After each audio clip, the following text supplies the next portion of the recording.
গুরুর আশীর্বাদে পেয়েছি যে সুর, আজ তা ছড়িয়ে দেব দূর বহুদূর। ও সাধনা সফল হবে যদি গো আমায় স্নেহ দিয়ে গুরুদেব বুকে টেনে নেয়। গুরুকে জানাই আমি শ্রদ্ধা প্রণাম, তাই তো গুরুর মান রাখতে এলাম।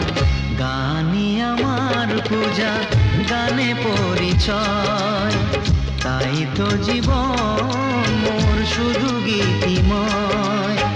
শোনাতে এলাম গান এই আসরে, ভরিয়ে দিতে প্রাণ সুরে সুরে।